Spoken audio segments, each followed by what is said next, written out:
London, April 1815. The narrow streets of Whitechapel reeked of refuse and desperation, a world away from the perfumed drawing rooms of Mayfair, where fortunes were decided over tea and scandal. In a cramped lodging house on Crooked Lane, Miss Imogen Carstairs stood frozen before the cracked mirror, her hands trembling as her mother fastened the last buttons of her threadbare travelling dress. "You will thank me for this someday," Mrs. Carstairs said, her voice devoid of maternal warmth, counting the £30 that lay on the scarred table, the price agreed upon with Mrs. Wickham's establishment. Imogen's reflection stared back at her, green eyes wide with the kind of terror that comes from understanding exactly what is about to happen and being powerless to prevent it. The sound of carriage wheels on cobblestones outside the window marked the arrival of her fate. Mrs. Wickham's man had come to collect his purchase. If stories of courage in the face of impossible odds move your heart, subscribe now and join us on this journey. What happens next will change everything you thought you knew about rescue and redemption. The carriage that waited in the pre-dawn mist bore no family crest, nothing to identify its purpose or destination. Imogen descended the narrow stairs of the lodging house, each step feeling like a small death, while her mother followed behind with remarkable composure for a woman who had just sold her only daughter into the most notorious brothel in London. Mrs. Wickham's establishment was infamous throughout the city, a place where young women entered and rarely emerged intact, if they emerged at all. The proprietress specialized in what she called training, a euphemism that made even hardened men of the ton speak in hushed voices when the subject arose at their clubs. Imogen knew these facts with the clarity of someone who had listened to whispered warnings throughout her childhood, never imagining they might one day apply to her own life. "Mrs. Wickham pays well for girls with your particular qualities," her mother had explained 3 days prior, when poverty had finally exhausted whatever maternal instinct remained. "Your father left us nothing but debts when he died. You are 19 years old with no prospects, no dowry and no future. At least this way you will be useful." The driver, a brutish man with dead eyes, opened the carriage door. Imogen paused at the threshold, turning back to her mother one final time. "Please," she whispered, hating the weakness in her own voice, "there must be another way."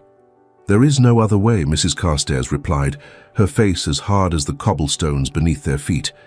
"We are 3 months behind on rent. They will cast us both into the streets by week's end. This is survival, Imogen. Practical, necessary survival." Imogen climbed into the dark interior of the carriage, the door closing behind her with the finality of a coffin lid. Through the small window, she watched her mother count the money once more before turning back into the lodging house, without a backward glance. The carriage lurched forward, wheels clattering over uneven stones, carrying her toward a fate she could scarcely bear to contemplate. The streets of Whitechapel passed in a blur of grey morning light. Shops not yet open, coal smoke beginning to rise from chimneys, the occasional figure hurrying through the cold. Imogen pressed her forehead against the cold glass, willing herself not to weep, not to scream, not to betray the terror that threatened to consume her entirely. She had been raised a gentleman's daughter, however fallen their circumstances had become. She would face this with whatever dignity remained to her. It was then that the impossible happened.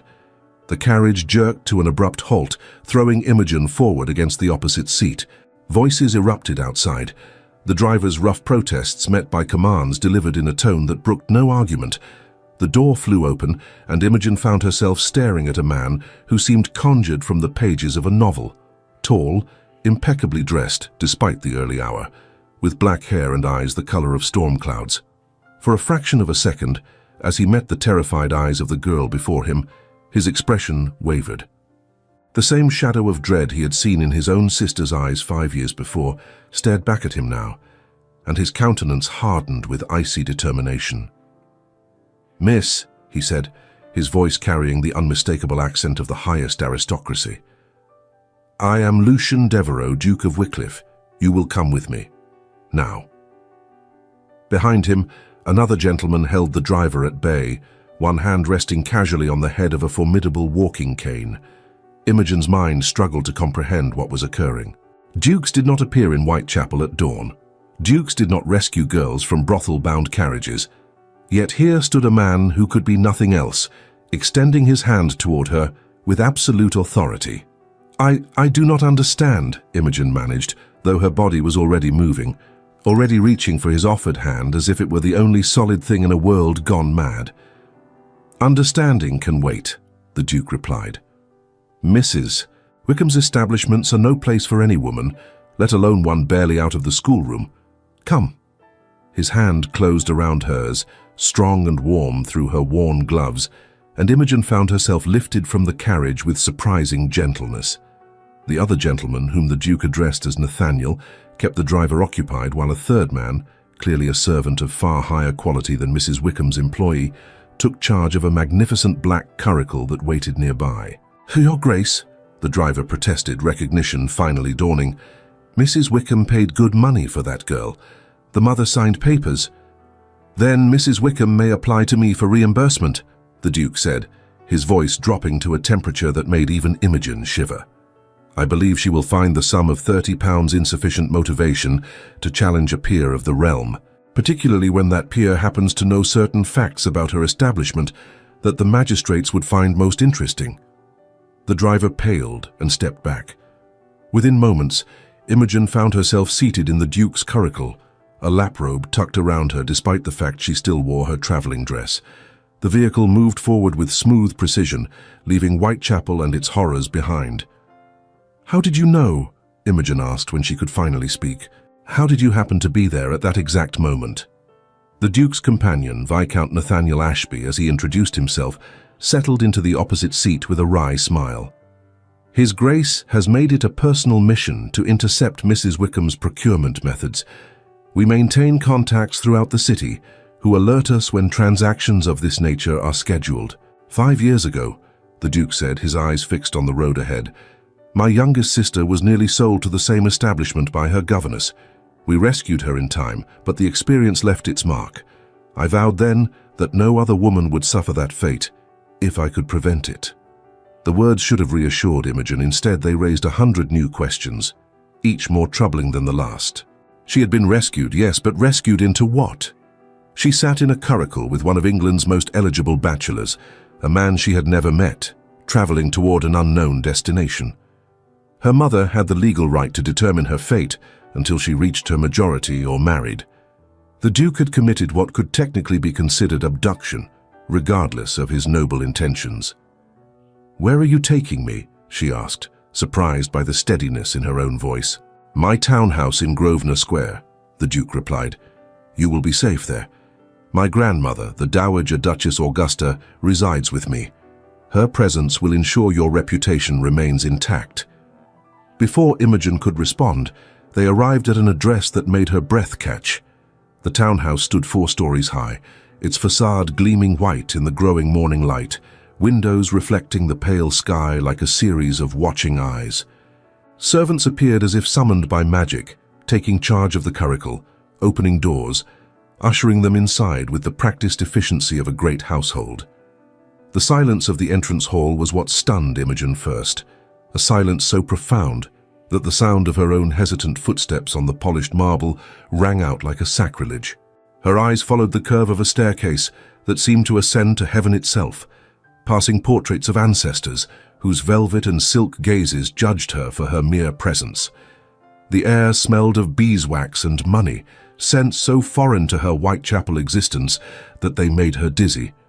Every surface gleamed with care, every object spoke of wealth accumulated over generations. She stood frozen, acutely aware of her shabby dress, her worn boots, the stark contrast between her poverty and this extraordinary abundance. Lucian Devereux, a voice rang out from the top of the stairs, imperious and sharp as a blade. What fresh madness is this? An elderly woman descended with remarkable grace, her silver hair perfectly coiffed, her morning dress of lavender silk speaking of wealth and impeccable taste.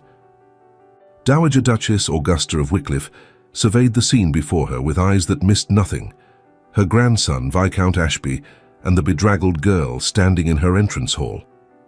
Grandmother, the Duke said with a slight bow, may I present Miss Imogen Carstairs? She requires our protection and assistance. I trust you will extend your hospitality. The dowager's gaze fixed on Imogen with an intensity that made her want to shrink into the floor. Those sharp eyes catalogued every detail, the quality of her dress, the color of her hair, the way she stood despite her obvious distress. A long moment passed before the dowager spoke. "Carstairs," she repeated thoughtfully. "Daughter of George Carstairs, the clerk." "Yes, Your Grace," Imogen replied, managing a curtsy despite her trembling legs. "My father died 18 months ago, leaving you in the care of that grasping woman who calls herself your mother, I presume." The dowager descended the final stairs, circling Imogen like a general inspecting troops. "You have good bones, excellent posture despite your circumstances. Your eyes are quite remarkable, Devereux green almost. Your hair wants proper dressing, your gown wants burning, but the raw material—" She paused, turning to her grandson. "What precisely do you propose to do with her, Lucien?" It was a question Imogen desperately wanted answered. The Duke exchanged a glance with Viscount Ashby before responding. "I propose," he said slowly, each word chosen with care, "that we offer Miss Carstairs an unusual opportunity, one that might benefit us both." The dowager's eyebrows rose with interest. "Continue." "You have been pressing me to marry for the past 3 seasons, grandmother. You have a particular candidate in mind, Lady Arabella Thornfield, I believe. You arrange opportunities for us to meet. You drop unsubtle hints about suitable brides. You make my life generally intolerable on the subject." "Lady Arabella is perfection itself," the dowager declared. "Beautiful, accomplished, from an impeccable family." "And utterly unsuitable for me in every way that matters," the Duke interrupted. "However, I understand your concerns about the succession, about my responsibilities. What if I were to become engaged? Would that satisfy your demands for matrimony?" The dowager's eyes narrowed with suspicion. "Engaged to whom?" The Duke turned to Imogen, and in that moment she understood with startling clarity what he was about to propose. The impossibility of it, the audacity, the sheer madness, all of it crystallized in the space of a heartbeat. "To Miss Carstairs," he said calmly, "for a period of 3 months. During that time, grandmother, you would have the opportunity to train her in all the accomplishments required of a duchess. If, at the end of 3 months, she meets your exacting standards and wishes to proceed with an actual marriage, we would do so. If not, the engagement would be dissolved quietly, and Miss Carstairs would receive a generous dowry to establish herself respectably elsewhere." The silence that followed this pronouncement stretched until Imogen thought she might scream. The dowager stared at her grandson as if he had suggested dancing naked through Hyde Park. Viscount Ashby studied the ceiling with sudden fascination. Imogen herself could not seem to draw sufficient breath. "Are you proposing," the dowager said at last, her voice dangerously quiet, "to pass off this girl, this clerk's daughter rescued from God knows what fate, as your fiancée, to present her to society, to have me, Augusta Devereux, transform her into Duchess material in a mere 3 months?" "Precisely," the Duke confirmed. "It is the most ridiculous scheme I have ever heard." The dowager circled Imogen once more, her expression unreadable. "It will create a scandal of extraordinary proportions. Every gossip in London will tear the girl to shreds. Lady Arabella's family will be mortally offended. The ton will laugh themselves sick at the notion of a duke marrying so far beneath his station." "Yes," the Duke agreed, "all of those things are likely." The dowager stopped directly in front of Imogen. "What say you, girl? Do you understand what he is offering? 3 months of the most intense education you can imagine. I will work you until you weep. I will remake you from the skin out. You will learn to walk, speak, dress, dance, and conduct yourself as if you were born to be a duchess. And at the end of it, you will either marry one of England's premier peers, or you will walk away with enough money to live independently and respectably for the rest of your life." Imogen's mind raced. Hours ago, she had been in a carriage bound for horror. Now she stood in the entrance hall of a ducal townhouse, being offered a bargain that seemed plucked from the pages of a fairy tale, albeit one with decidedly practical terms. The Duke watched her with those storm-grey eyes, waiting, while his grandmother radiated skeptical challenge. "What is the alternative?" Imogen asked quietly. "If I refuse?" "The Duke will provide you with funds to establish yourself modestly," the Dowager replied, "perhaps as a governess or companion. Your mother retains legal authority over you until you reach your majority, however, which presents certain complications." The unspoken truth hung in the air. Her mother could sell her again, could reclaim her, could drag her back to Whitechapel and worse. Unless Imogen had the protection of a powerful family or the independence of marriage, she remained vulnerable. "Why?" Imogen turned to the Duke, needing to understand. "Why would you do this for a stranger? What do you gain?" For the first time since their meeting, something flickered across the Duke's controlled features, something that might have been pain or memory or both. "My sister was your age when her governess betrayed her. I failed to protect her soon enough. She survived, but the experience changed her in ways that haunt me still. If I can prevent even one woman from suffering such a fate, if I can turn my grandmother's matrimonial ambitions towards something productive." He paused. "Besides, I find myself curious to see if it can be done. If a clerk's daughter can become indistinguishable from any lady of the ton." "It is a wager," Imogen said, understanding fully now. "I am your wager against society's expectations." "More than that," the Dowager interjected, a strange gleam entering her eyes. "You are my opportunity to prove that true quality is created through education and discipline, not merely inherited. If I can transform you, I will have demonstrated something that Ton has denied for centuries, that nobility of manner can be learned, that grace is not solely the province of those born to it." It was vanity speaking, Imogen realized, the Dowager's famous pride, her reputation as an arbiter of taste and propriety, the challenge of taking rough material and polishing it to shine as brightly as any diamond. The prospect had caught her imagination despite herself. 3 months, Imogen said slowly, "and if I fail your training, I still receive the dowry." "You have my word," the Duke replied. "Additionally, your mother will be compensated for her cooperation. She will sign papers relinquishing all claim to you, witnessed by my solicitors. You will be legally free of her regardless of the outcome." It was an escape, a genuine, miraculous escape from a fate too horrible to contemplate.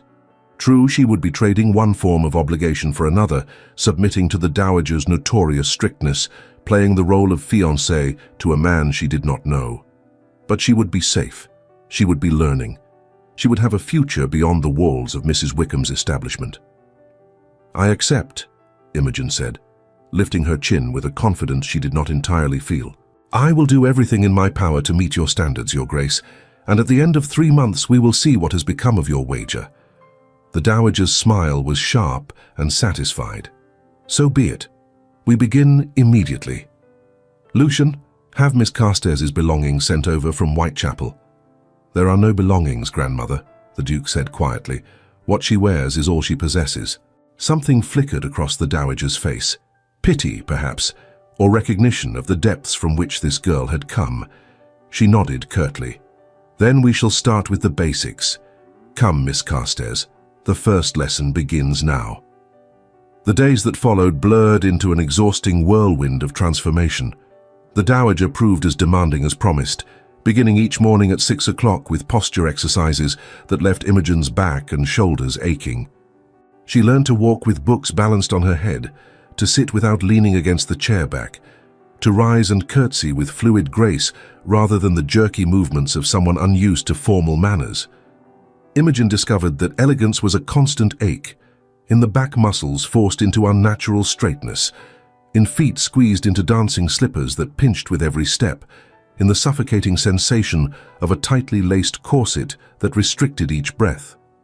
For the first time, she felt the texture of silk against her skin, a cold, smooth whisper that seemed to belong to another woman, to a stranger she watched slowly forming in the mirror, someone who moved with practiced grace, whose hands no longer bore the rough marks of poverty, whose very posture announced breeding she had never possessed.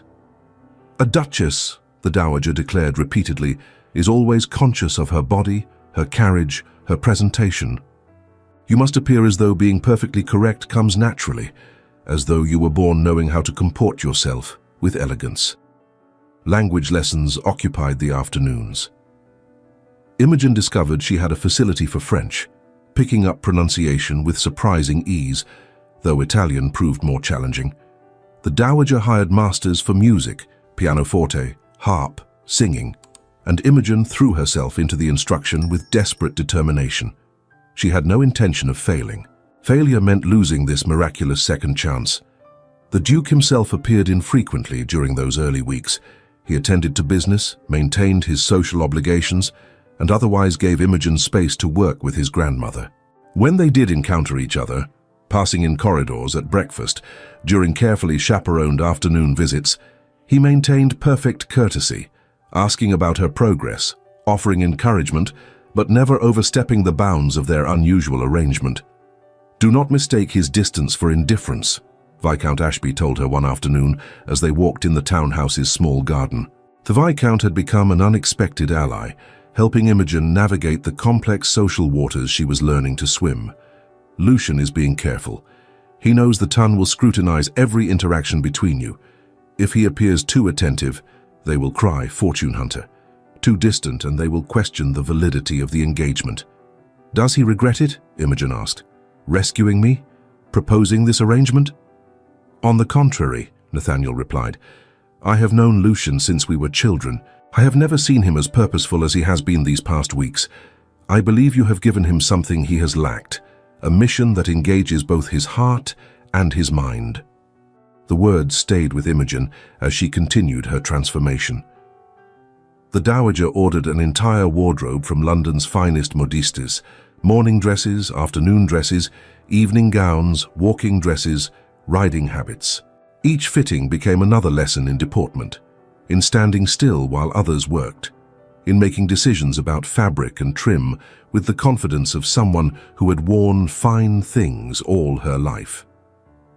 "You favor green," the dowager observed during one such fitting. "Wise.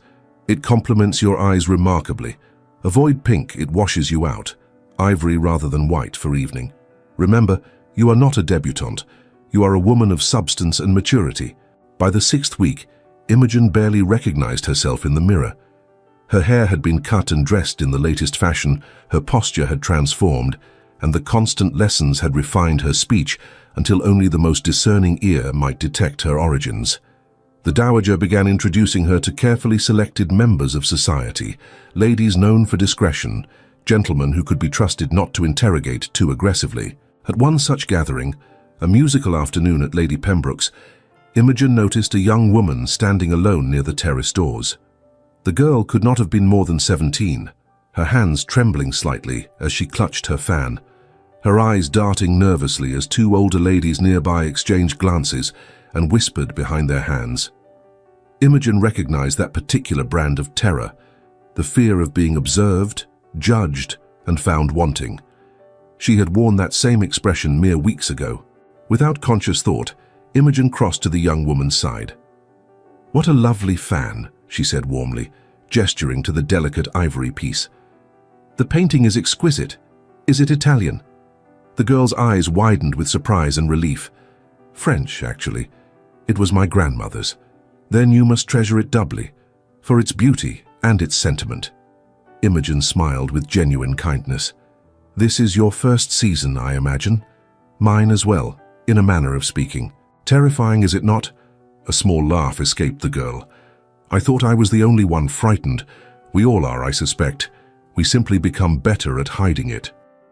Imogen spent the next quarter hour in easy conversation with the young Miss Fairfax, learning of her love of poetry and her anxiety about the upcoming season, offering gentle encouragement and genuine interest. Across the room, Viscount Ashby observed the interaction with interest before murmuring to the Duke, "Your fiancée possesses a quality no amount of instruction can instill. That compassion is entirely her own." Lucian's gaze followed Imogen as she drew the shy girl into conversation with two other guests, creating a small circle of warmth in what had been isolation. "Yes," he said quietly. "It is one of many reasons I find myself remarkably fortunate." The dowager, observing from the opposite side of the room with her characteristic hawk-like attention, allowed herself the rarest of expressions, an almost imperceptible nod of approval. Instinct, she knew, could not be taught. One either possessed natural grace of spirit, or one did not. The girl had a good heart. It was a solid foundation. Everything else was merely polish. The official announcement, the Dowager explained afterward, clearly pleased with Imogen's instinctive kindness, will come at the Worthington Ball in 2 weeks. Lord and Lady Worthington are old friends. Their ball will provide the perfect venue for your debut as Lucian's intended. Until then, we build anticipation. We allow rumors to circulate. We create curiosity.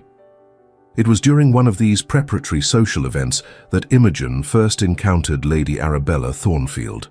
The musical evening at Lady Pembroke's residence had seemed innocuous enough.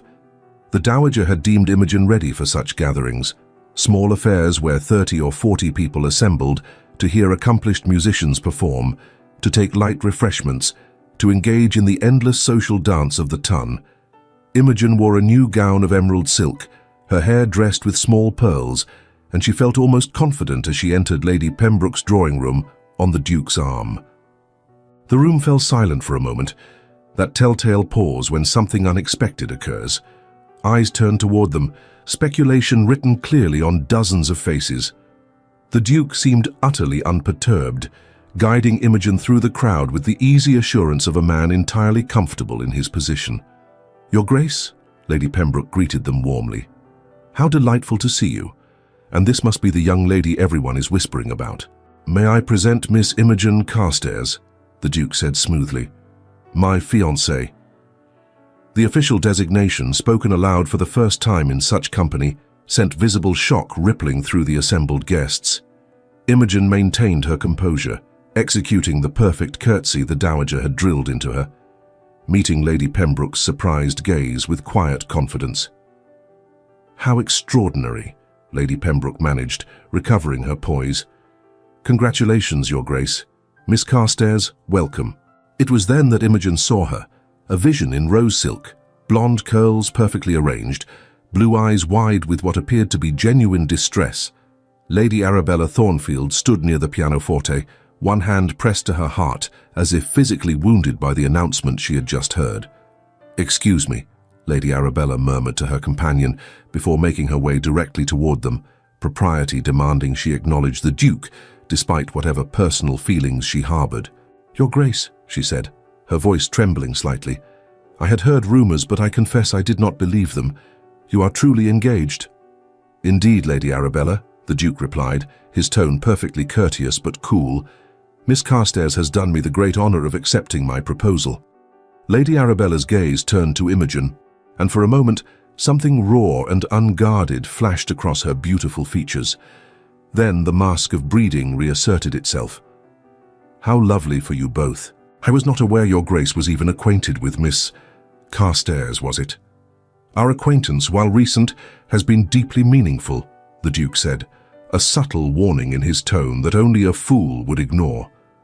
Lady Arabella was no fool. She curtsied gracefully, offered congratulations that rang hollow, and withdrew to a corner where her mother waited like a spider in silk. Imogen watched them confer in urgent whispers, seeing how the mother's face darkened with fury, while the daughter maintained her public composure. "They will be trouble," Viscount Ashby murmured at Imogen's elbow.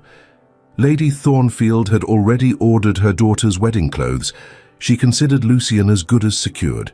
The evening proceeded with careful awkwardness. Imogen performed her role flawlessly, answering questions about her background with the carefully crafted story they had prepared, demonstrating her newly acquired accomplishments when invited to play the pianoforte, maintaining appropriate proximity to the Duke without appearing overly familiar. During a conversation near the pianoforte, Lady Caroline Thornfield, Lady Arabella's mother, approached with the predatory smile of someone setting a trap. "Miss Carstairs, how delightful. Tell me, have you had the opportunity to attend the new production of Le Noce de Figaro at the King's Theatre? Everyone speaks of nothing else." It was an obvious snare. The opera had opened only the previous week, and Lady Caroline clearly expected to expose a gap in Imogen's education, to reveal her as an imposter, attempting to navigate waters far beyond her depth. Imogen met the woman's gaze with calm composure.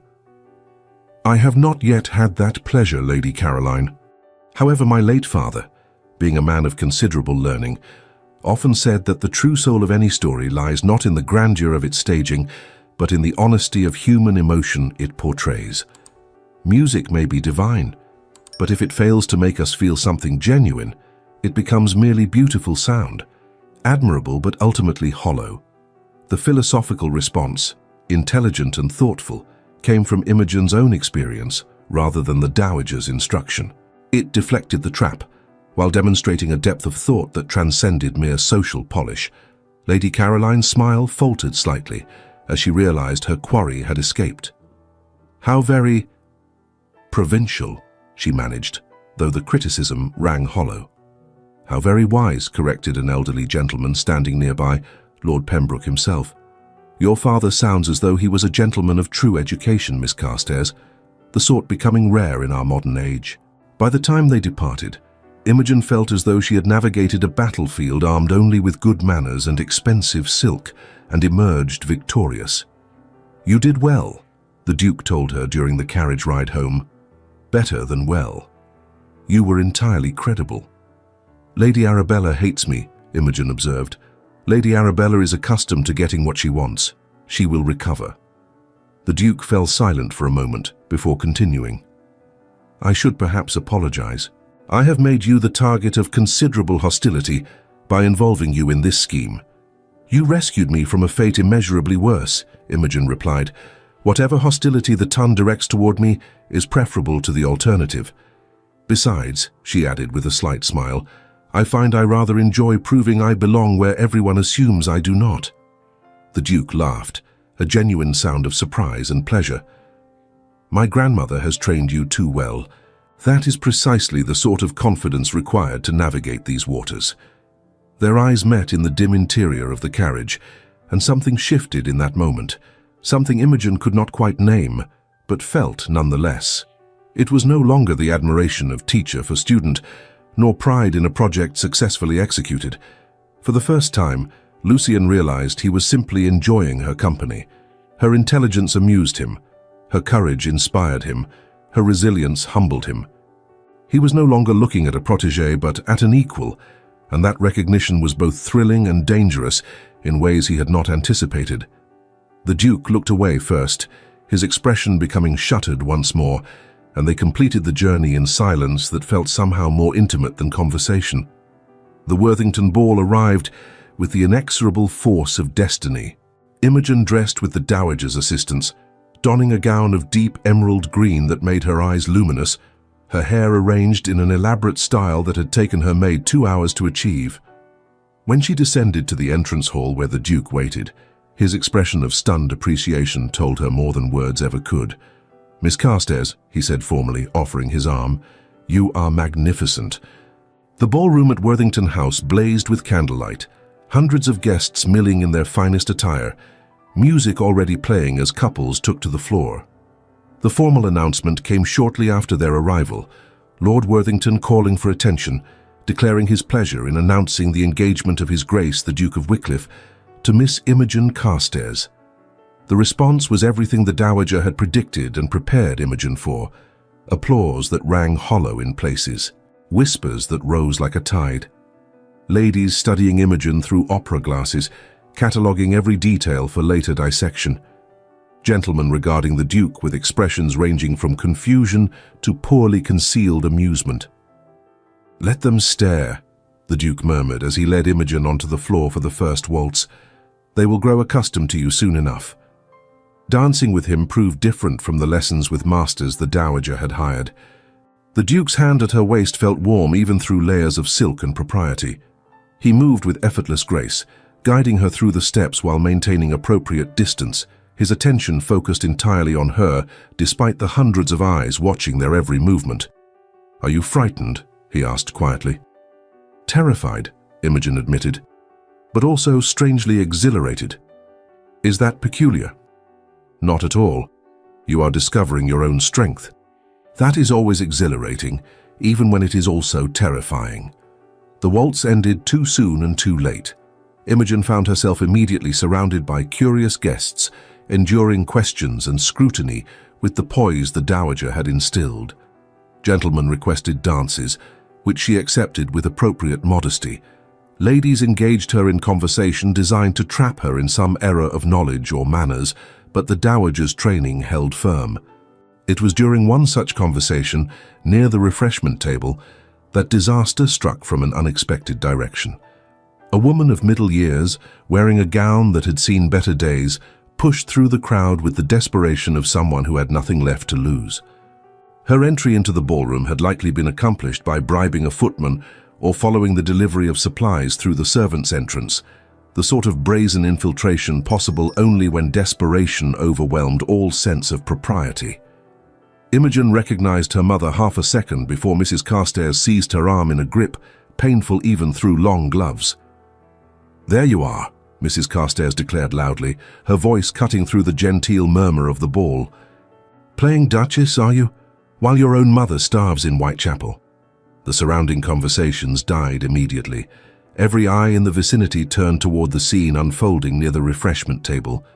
Imogen felt her carefully constructed composure fracture, felt the world she had been building for 2 months threaten to collapse around her. "Mother," she said quietly, desperately, "you were compensated. The Duke's solicitors—" £30? Mrs. Carstairs laughed, the sound harsh and bitter. "What is £30 when you are swanning about in silk and emeralds, engaged to one of England's richest peers? I carried you for 9 months, I raised you, and this is how you repay me? By abandoning your family." The Duke materialized at Imogen's side with the speed of divine intervention. "Mrs. Carstairs," he said, his voice cold as winter frost, "you were provided with adequate compensation for relinquishing your legal claim to your daughter. That contract, signed and witnessed, stipulated you would not contact Miss Carstairs again under any circumstances. You are now in violation of that agreement." "Contract be damned," Mrs. Carstairs spat. "I am her mother, I have rights." "You sold those rights for £30, the Duke interrupted, his tone slicing through her protests.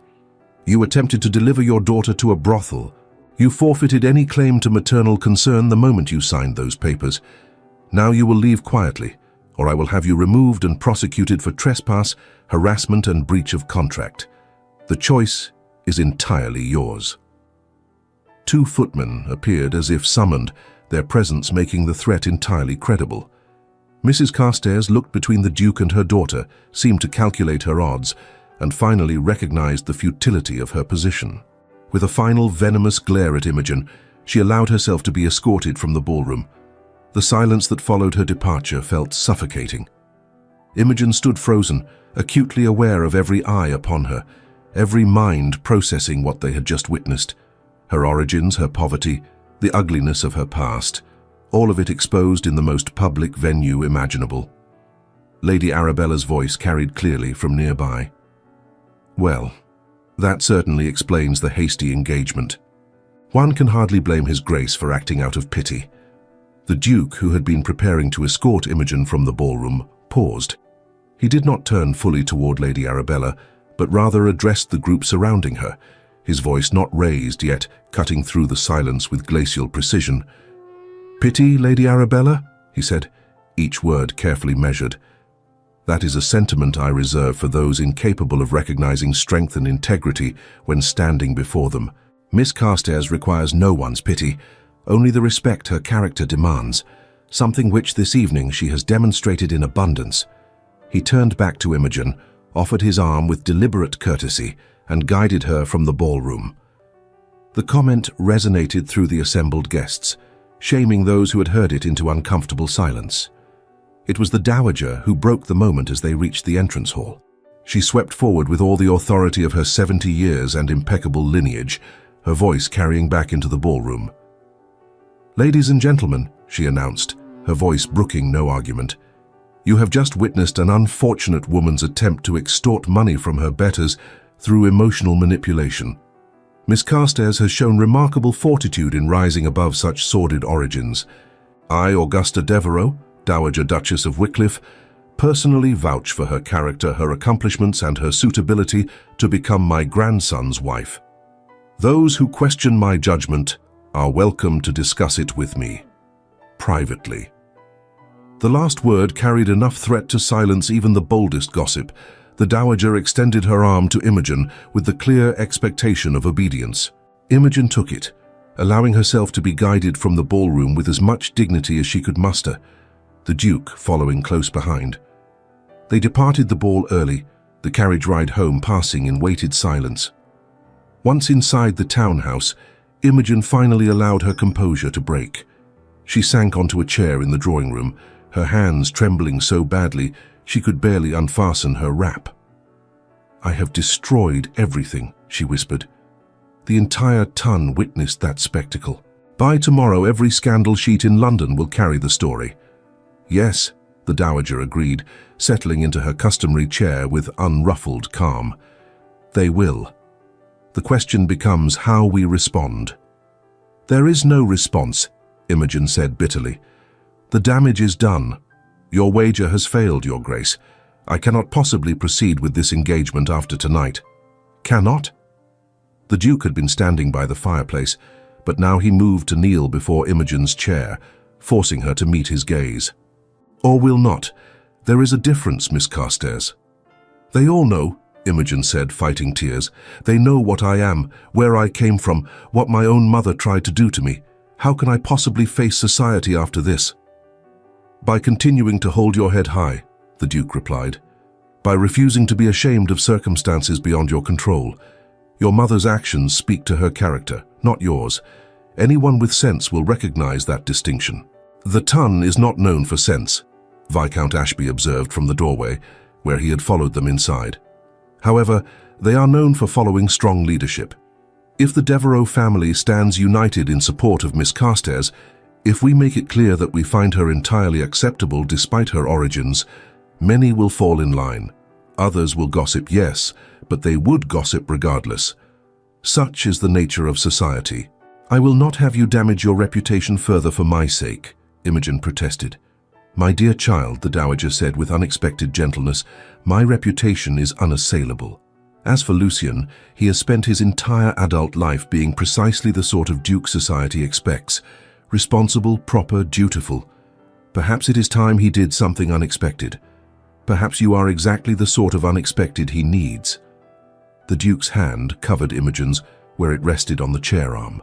"We continue as planned. You have worked too hard, come too far to abandon the endeavor now. Unless—" He paused, his grey eyes searching her face. "Unless you truly wish to withdraw. In which case, the terms of our arrangement stand. You will receive the promised dowry and be free to establish yourself elsewhere. The choice is yours, Miss Carstairs. It has always been yours." Imogen looked at the three faces surrounding her, the dowager's proud determination, Viscount Ashby's loyal support, and the Duke's steady regard. They were offering her something she had never expected to find in the wake of her rescue: genuine care, authentic concern, real choice. "I would like," she said slowly, "to continue. If you will have me." The Duke's smile transformed his usually austere features into something breathtakingly handsome. "Then we shall weather this storm together, Miss Carstairs, and emerge stronger for it." The days following the Worthington ball proved as difficult as anticipated. Scandal sheets published lurid accounts of the incident, embellishing details with creative abandon. Invitations that had been arriving steadily slowed to a trickle. Ladies who had been cautiously welcoming turned cold shoulders. The ton, it seemed, had judged Imogen and found her wanting. At White's, Viscount Ashby found himself surrounded by a group of gentlemen who spoke with the casual cruelty characteristic of men who believed themselves untouchable. "Heard Wycliffe rescued the girl from a brothel-bound carriage," Lord Pemberton's son remarked with a laugh. "Rather theatrical, even for him. One wonders if it was truly rescue or merely acquiring damaged goods at a discount." The group laughed, unaware that Nathaniel stood just behind them, his expression darkening with each word. "Curious," Nathaniel said, his voice cutting through the laughter with the precision of a surgeon's blade. The men turned, suddenly aware of his presence. Some men measure their worth by the blood they inherited from ancestors they never met. Others measure it by the courage of their own actions. Wycliffe has always preferred the latter. He did not rescue a damsel in distress. He recognized a soul of steel wrapped in circumstances beyond her control. I suggest you not confuse the two things, gentlemen. History tends to remember acts of genuine valor far longer than it remembers the petty mockery of those too timid to act themselves. The silence that followed was profound. Nathaniel held each man's gaze until they looked away, then departed with the satisfaction of knowing he had drawn first blood in the battle for public opinion. Yet the Devereux family held firm, despite such encounters. The Duke appeared in public with Imogen regularly, his manner toward her unchanged by the scandal. The Dowager maintained her rigorous training schedule, refusing to acknowledge any setback. Viscount Ashby remained a steadfast presence, deflecting criticism with his characteristic wit. "Let them whisper," he told Imogen during one particularly difficult afternoon. "Whispers fade, but your accomplishments, your character, those endure." The turning point came 3 weeks after the disastrous ball, at an event Imogen had not anticipated attending. The Prince Regent himself summoned the Duke to Carlton House for an evening reception, and protocol demanded he bring his intended bride. "Prinny is notoriously unpredictable," the Dowager warned as she oversaw Imogen's preparation. "He may be charming or cutting, supportive or scandalous. You must be prepared for anything." Carlton House dazzled beyond imagination. Gilt everywhere, paintings by masters covering the walls, furnishings that represented the height of opulent taste. The Prince Regent held court in a reception room that seemed designed to overwhelm lesser mortals, surrounded by his favorites and those seeking favor. "Wycliffe," the prince called out upon spotting them. "And this must be the young lady causing such a stir. Come, come, let me see her properly." The Duke presented Imogen with perfect formality. She executed her deepest curtsy, then rose to face the prince's appraising stare. He circled her slowly, rather like the Dowager had that first day, studying her with eyes that missed nothing despite his notorious dissolution. "Carstairs," the prince mused. "Clark's daughter, I understand. Mother tried to sell her to a brothel. Rather dramatic origins for a future duchess." "Your Majesty," Imogen replied, her voice steady despite her pounding heart. "I do not choose my origins any more than any of us do. I can only attempt to live with honor, despite them." The prince laughed, a booming sound that made several courtiers jump. "Well said. Wycliffe, she has spirit. I like that. These milk and water misses bore me to tears. Give me someone with actual substance any day." He turned back to Imogen. "You play, I assume, piano?" "Yes, Your Majesty, and harp I also sing tolerably well." "Tolerably. False modesty is so tedious. If you sing well, say so. If you do not, admit it honestly. Never apologize for actual accomplishment." He gestured toward the magnificent pianoforte that dominated one corner. "Play something. Something with feeling, not these insipid drawing room pieces everyone performs." It was a command, not a request. Imogen moved to the instrument, her mind racing through her repertoire. The Dowager had prepared her for technical perfection, but the prince wanted something more. He wanted emotion, passion, the kind of performance that came from genuine feeling rather than mere training. She chose Beethoven, a piece the Dowager had initially forbidden as too intense, too revealing. But if the Prince Regent wanted feeling, she would give it to him. Her fingers found the keys, and she poured into the music everything she had experienced these past months. The terror of that morning in Whitechapel, the disbelief of her rescue, the grueling transformation, the humiliation at the ball, and underneath it all, the growing realization that somewhere in this impossible situation, she had begun to feel something genuine for the man who had saved her. The room fell silent as she played. When the final notes faded, Imogen remained motionless at the piano, suddenly terrified she had overstepped, had revealed too much, had committed some unforgivable breach of propriety. Then the Prince Regent began to applaud, and the entire room followed suit. "Magnificent," he declared, crossing to the pianoforte with surprising energy. "Wycliffe, you have found yourself a treasure." He turned to a skeptical-looking courtier standing nearby, raising his voice to ensure the entire room could hear. "You see, this is precisely what England needs. Fewer ladies raised like delicate porcelain, more women forged in steel. She has substance, Wycliffe. She has survived. That makes her more fit to be a duchess, not less. Any fool can be born to privilege. It takes true quality to rise above adversity with grace intact. The prince's words rang through Carlton House with the weight of royal decree. He turned back to Imogen, his expression surprisingly kind beneath its usual dissolution. "Miss Carstairs, you must perform at my next musicale. I insist. And I expect an invitation to the wedding, naturally." The prince's approval changed everything. If the future king found Imogen acceptable, who would dare contradict him? By the following morning, invitations began arriving again, and those who had snubbed her suddenly remembered prior friendships. The Tun, ever fickle, adjusted its collective opinion with remarkable speed. "Prinny has given you his blessing," the dowager observed with satisfaction. "Cleverly done, child. That performance was inspired." Yet even as London society grudgingly accepted her, Imogen found herself grappling with an entirely different challenge. The 3-month period the Duke had stipulated was approaching its end, and she had no idea what would happen when it arrived. She had fulfilled every requirement. She could walk, talk, dress and behave, as well as any duchess born to the role. She had weathered scandal and emerged intact. She had proven the wager, or rather, the dowager had proven it through her. By all terms of their arrangement, Imogen should prepare to receive her dowry and establish herself independently.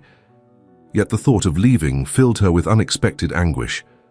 Somewhere during these intense months, she had stopped playing a role and started living it. The Duke's townhouse had become home. The dowager's demanding standards had become a source of pride rather than anxiety. Viscount Ashby's friendship had become precious, and the Duke himself. Imogen forced herself to examine the truth she had been avoiding. She had fallen in love with Lucien Devereux, not with his title or wealth, not with the security he represented, but with the man himself, his unexpected kindness, his dry humor, his genuine concern for those weaker than himself.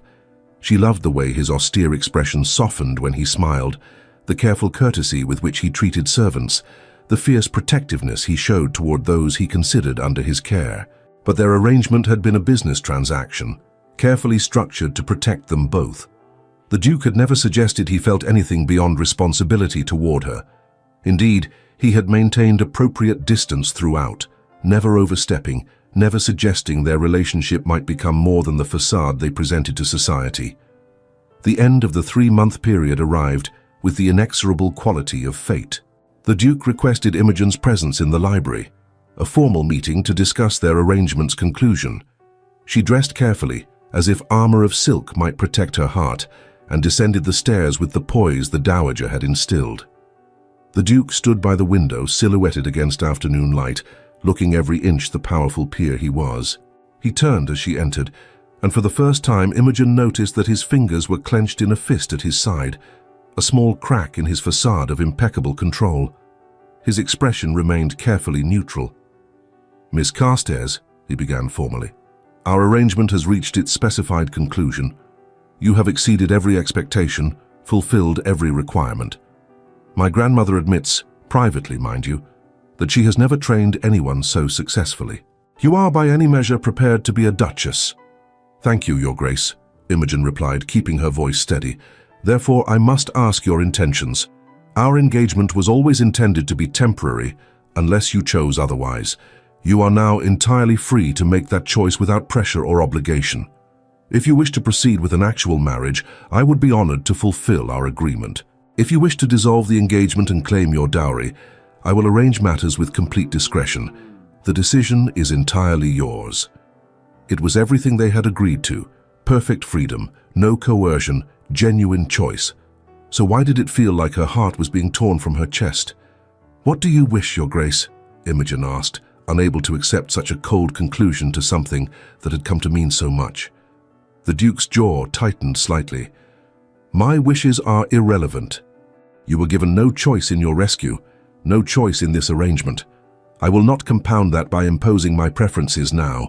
You must choose based solely on what you desire for your own future. But surely you have some opinion on whether we should marry."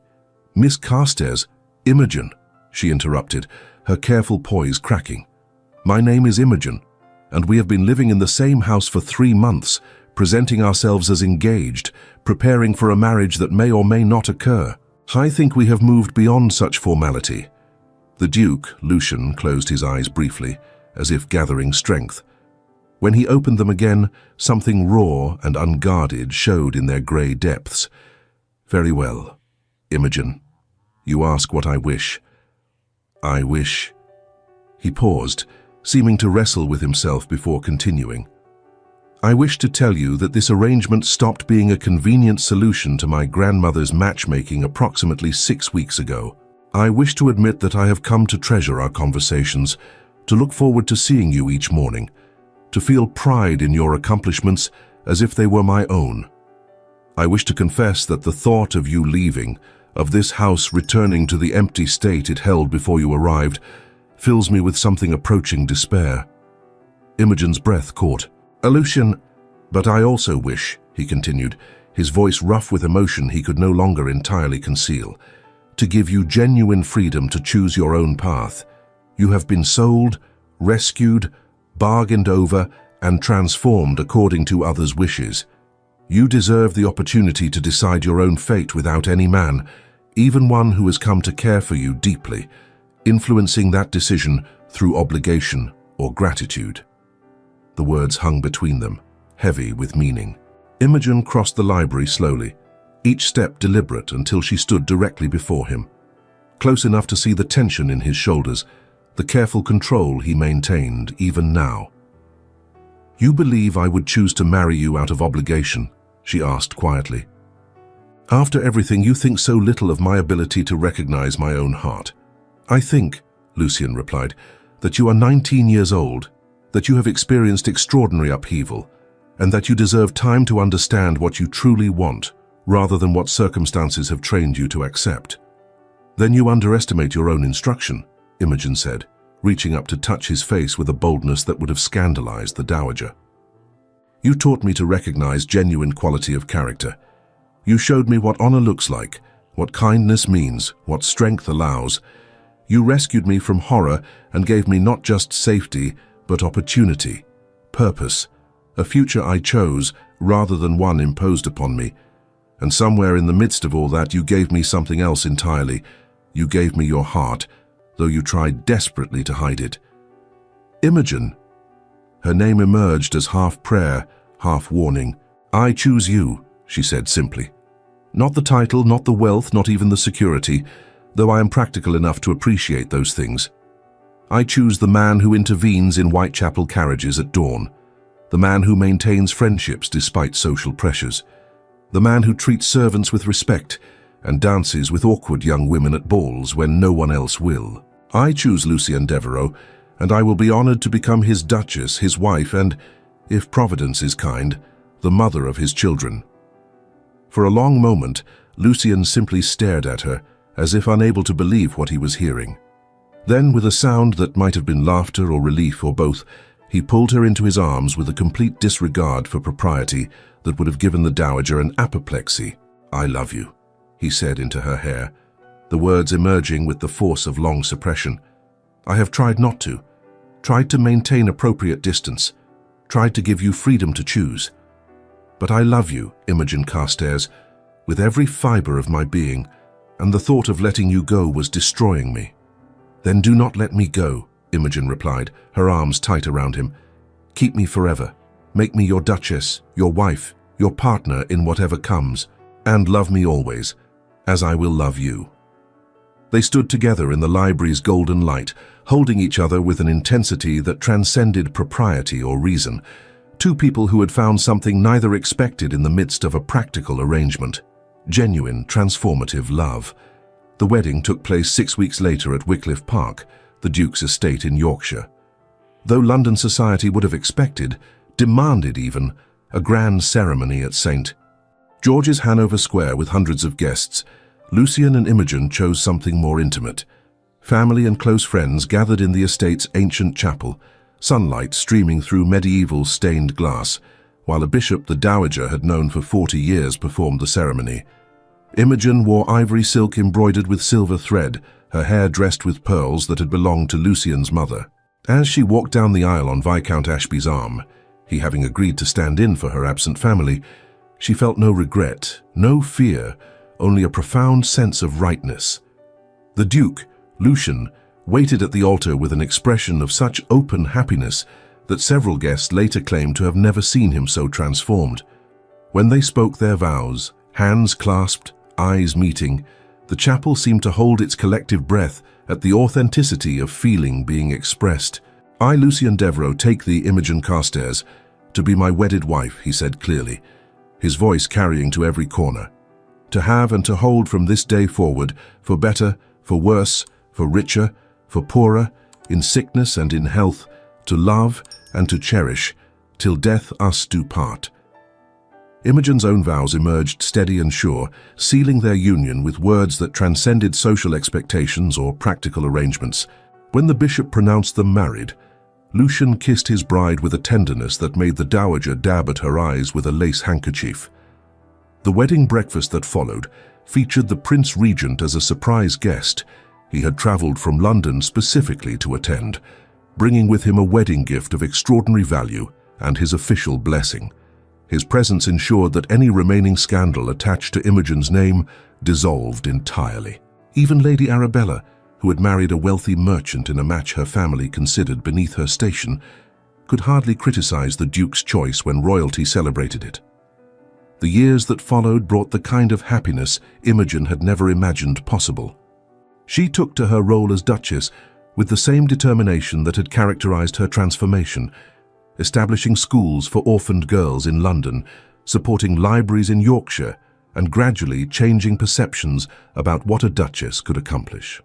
On a crisp autumn morning in 1823, 8 years after her rescue, Imogen visited the Devereux School for Young Ladies in Bloomsbury, the first institution she had founded. Walking through the bright, clean corridors, she paused outside a classroom where a girl of perhaps 14 sat alone during the recreation hour, bent over a book with fierce concentration. The girl's dress was neat, but showed signs of careful mending, her posture rigid with the particular tension of someone afraid to take up too much space in the world. Imogen recognized that posture. She had worn it herself not so long ago. "What are you reading?" Imogen asked gently, entering the room. The girl jumped to her feet, recognizing the Duchess immediately, her curtsy hasty and nervous. "Your Grace, it is merely mathematics. I did not mean to be idle." "Mathematics is never idle," Imogen assured her, gesturing for the girl to sit. "What is your name?" "Sarah Hartley, Your Grace." The girl's hands trembled slightly as she clutched her book. "I am here on scholarship. I do not want to disappoint anyone, but the other girls, they know I do not belong. Do not belong." Imogen sat beside her, her silk skirts rustling softly.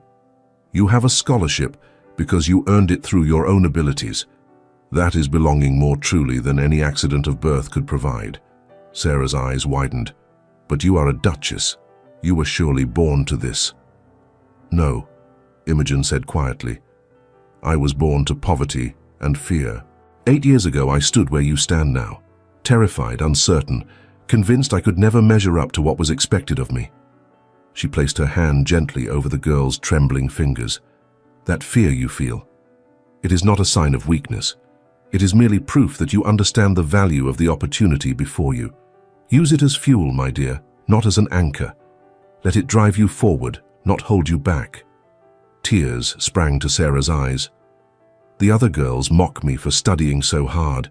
They say I am trying too hard, reaching above my station. Then they lack the vision to see what you will become. In 10 years, Sarah Hartley, you will look back at this moment and realize that every hour of study, every moment of discomfort, every instance of proving yourself, all of it shaped you into someone extraordinary, not despite your origins, but because you had the courage to rise above them." The girl looked at the Duchess with something approaching wonder. "Did someone tell you this when you needed to hear it?" Imogen thought of the Dowager's harsh training, the Duke's quiet faith, Nathaniel's loyal defense. "Yes," she said softly, "many people in many ways. And now I am telling you. You belong here, Sarah. Make them see it." As Imogen rose to leave, she glanced back to see the girl sitting straighter, her book open before her with renewed determination. The circle, it seemed, was complete. Their children arrived in steady succession, 3 sons and a daughter, each loved and cherished. The dowager lived to see them all, mellowing with age into something approaching genuine affection for the granddaughter-in-law, who had exceeded even her formidable expectations. When she died peacefully at 78, Imogen mourned her sincerely, recognizing that the demanding woman who had transformed her had also, in her way, loved her. London society, ever fickle, eventually forgot that the Duchess of Wycliffe had once been a clerk's daughter, rescued from a brothel-bound carriage. New scandals replaced old ones, and Imogen's origins became merely an interesting footnote in her story, rather than its defining feature. She was simply the Duchess, elegant, accomplished, dedicated to improving the lives of those less fortunate. At a musicale in 1825, 10 years after her rescue, Imogen found herself across the room from Lady Arabella, now Mrs. Pemberton, wife to a wealthy textile merchant. Their eyes met briefly, and Imogen offered a courteous nod of acknowledgement.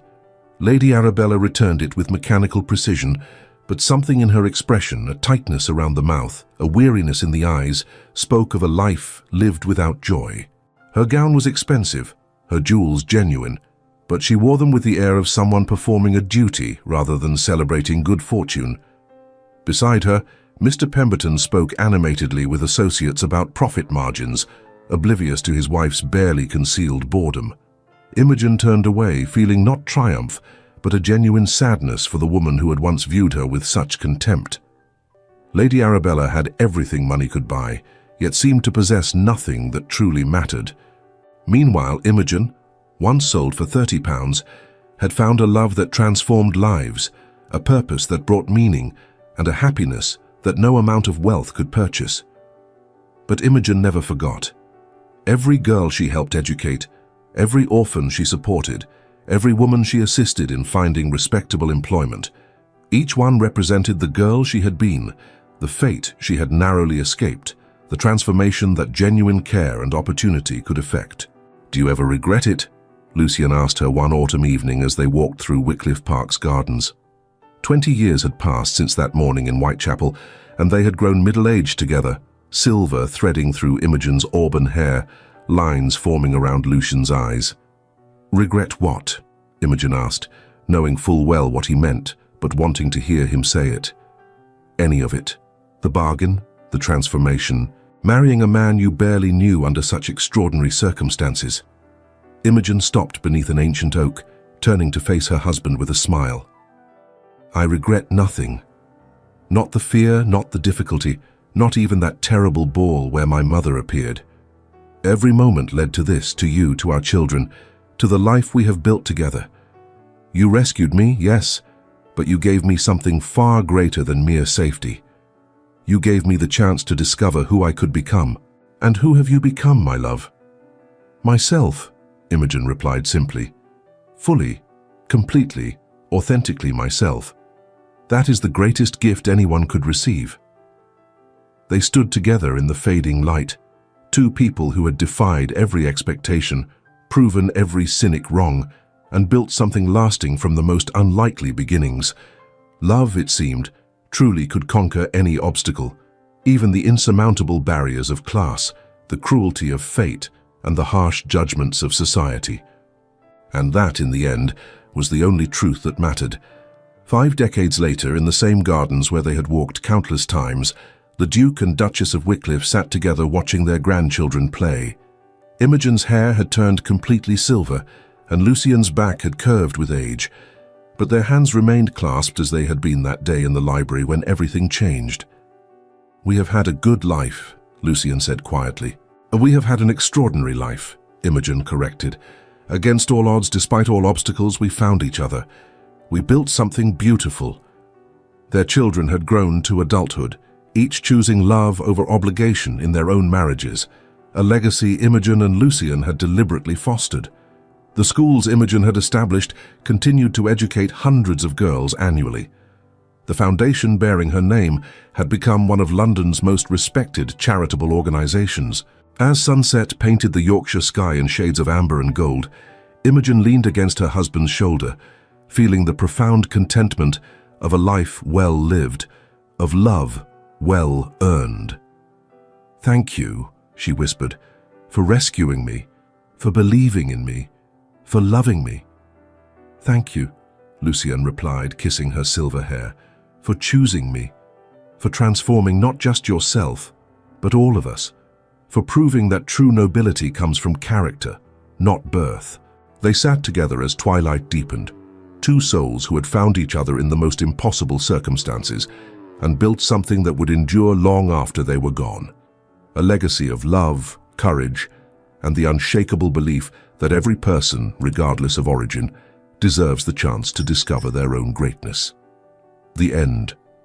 Dear listener, sometimes the cruelest circumstances lead to the most extraordinary transformations.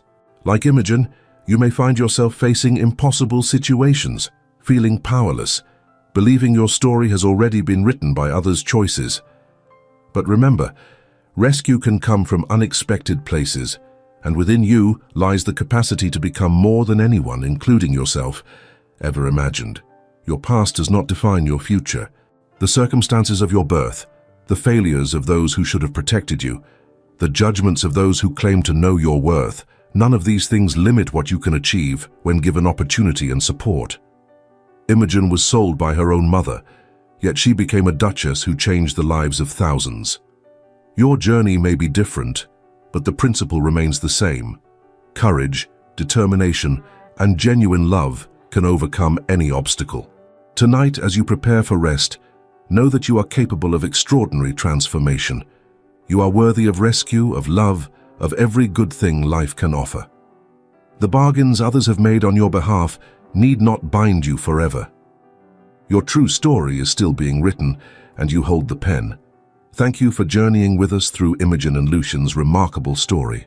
If tales of courage, transformation, and love that defies all expectations touched your heart, please like, subscribe, and share this with someone who needs to hear it. Your support allows us to continue creating stories that inspire, uplift, and remind us all of the extraordinary resilience of the human spirit.